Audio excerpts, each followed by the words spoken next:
बिस्मिल्लाहिर्रहमानिर्रहीम। अस्सलामु अलैकुम वरहमतुल्लाहि वबरकातुहू। प्रोग्राम अज़ली सच्चाई में उमर फ़ारूक आपसे मुखातिब हूँ। इंशाअल्लाह आज हम दूसरे सवाल का जवाब देने की कोशिश करते हैं कि क्या बाइबल लफ्ज़ व लफ्ज़ इल्हाम है।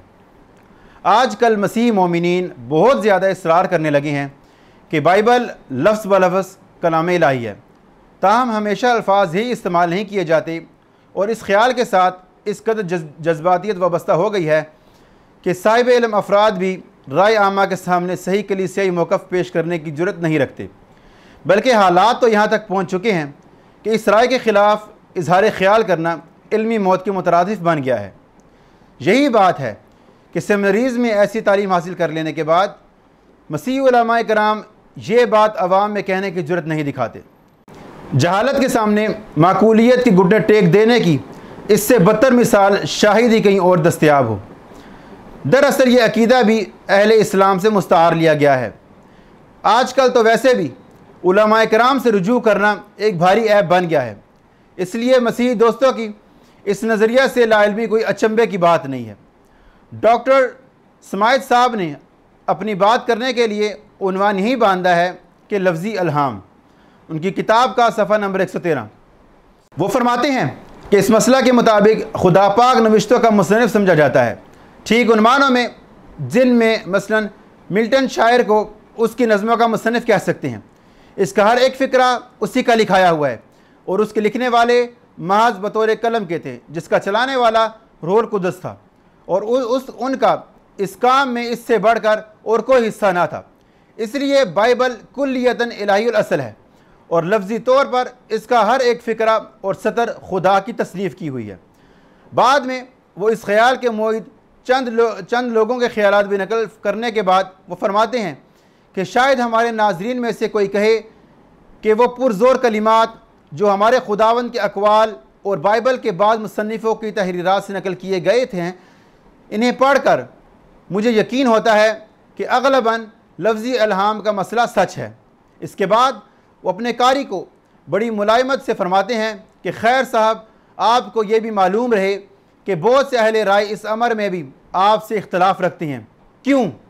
इसलिए कि अगरचा वो इन दलाइल की बिना पर बाइबल के इल्हामी होने के कायल हैं, ताहम उन्होंने सतही बातों को छोड़कर ज़रा आगे भी तो जुस्तजू और तहकीकात की हैं, ताकि इस अमर को मालूम करें कि खुदा के इल्हाम के मफ़हूम में कौन कौन सी बातें दाखिल हैं और वह पाक नविश्तों का इम्तिहान करने के बाद हरगिज़ यकीन से नहीं कह सकते कि इस लफ्ज़ के मफ़हूम में लफ्ज़ी इल्हाम भी शामिल है। उनकी किताब का सफ़ा नंबर 114 वो लफ्ज़ी इल्हाम के मसले की तरदीद करना भी तज़य्ये औकात जानते हैं, चनाचा उन्होंने बरमला कह दिया कि इस मसले की तरदीद में और ज़्यादा क़ुव्वत खर्च करना महज़ तज़य्ये औकात है। वो ज़माना गुज़र गया जब ऐसा करने की ज़रूरत होती।